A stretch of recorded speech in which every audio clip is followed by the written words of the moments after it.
ጸሎት ኣብ ግዜ ጸበባ ከምታ ማእከል ማዕበል ዝድርበ መልህቕ እዩ ዮሐንስ አፈወርቅ እዛ ኣዝዩ ዓሚቕ ብህሎ እዚ ቅዱስ ዮሐንስ አፈወርቅ ሓይሊ ጸሎት ኣብ ግዜ መከራን ምግላጽ ተጠቕመሉ ቃል እዩ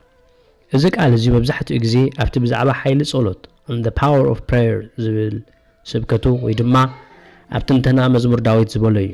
ብፍላይ ከዓ ኣብቲ ኣብ አንጾኪያ ዝነበረ ህዝቢ ብራዕደ ተዋሒጡሉ ዝነበረ ዘመን ዘስምዖ ስብከታት ኣብቲ ዓውደ ስብከት ተመሳሳሊ ሓሳብ ተጠቒሙሎ መልህቕ ሓንቲ መርከብ ብብርቱዕ ንፋስን ማዕበልን ከይትውሰድ ኣብ ትሕቲ ማይ ዘሎ ጽኑዕ መሬት ኣትሒዛ ተታሒዛ ከም ትሃድእ ይገብራ መንፈሳዊ ትርጉሙ ከዓ መከራን ጸበባን ከም ማዕበል ንልቢ ሰብ ከናውፁ ከለዉ ጸሎት ድማ ንነፍሲ ኣብ ኣምላኽ ከም ትሃድእ ይገብራ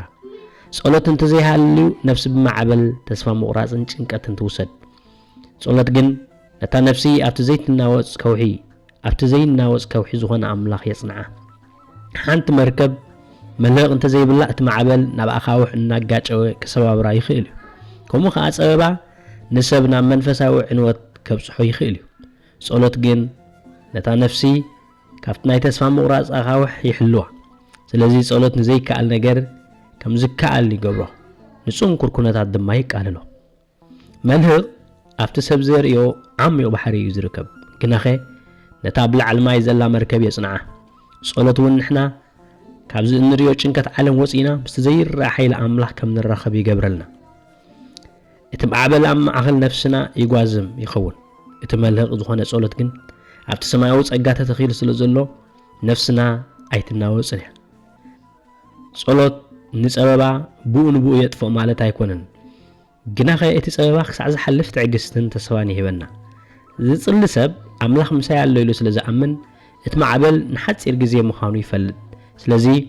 ብመዓልቲ ጸበባ ጸዋዓኒ ኣነ ድማ ክሰምዓካ እየ ዝብል ቃል ኣምላኽ ነቲ መልህቕ ክንድርቢ ዝተዋሃበና መብርሒ እዩ ብጸሎት ስም ኣምላኽ እንተጸዊዕና እቲ ማዕበል ክናወጽ እምበር ከጥፋና ኣይክእልን እዩ ስለዚ ሎሚ ኣብ ጉዕዞ ህይወት ጸገማት ከጋጥመካ ከሎ ወይ ክትፈርሕ ሓደ ክትሓመም ከለኻ ነውጽና ህይወት ክበዝሓካ እንከሎን ንመን ኢኻ ትጽውዕ ወለዲ ኣዕሩኽ ናይ ቀረባ ዘመድ ምናልባት እውን ናይ ሓደጋ ቴሌፎን ክኸውን ይኽእል ብቐዳምነት ክንጽውዕ ዝግባአና ኣምላኽ ከመይ ቃል ኣምላኽ ብመዓልቲ ጸበባ ጸዋዓኒ እሞ ኣነ ከናግፈካ እየ ንስኻ እውን ከተኸብረኒ ኢኻ ይብለን ሕጂ ዓቕልኻ ዶ ጸቢብካ ኣሎ እወ ጭንቀት ሕማም ስደት ወይ እውን ውሽጣዊ ናይ ነፍሲ ቅልውላው ገይሩልካ ኸውን እግዚኣብሔር ጸበባ ኣይረኽበኩምኒ ኣይበለን ግናኸ ኣብ መዓልቲ ጸበባ እንታይ ክትንገብር ከም ዘሎና መገዳር እዩና ኣሎ እቲ ካባኻትኩም ዝድለ ስጉምቲ እምበኣር ስም ኣምላኽ ብእምነት ምጽዋዕ እዩ ኣምላኽ ጸዋዓኒ ክብል ከሎ ብጉልበትካ ጥራሕ ክትወፅእ ኣይትፈትን ሓገዝ ዘይሕትት እዩ ዝብለካ ዘሎ ስለዚ ጸዋዕዮ እወ ጸዋዕዮ ንሱ ክድግፈካን ከናግፈካን እዩ ነቲ ኣብ ኩሉ ጸበባና ዘረዳእና ኣምላኽ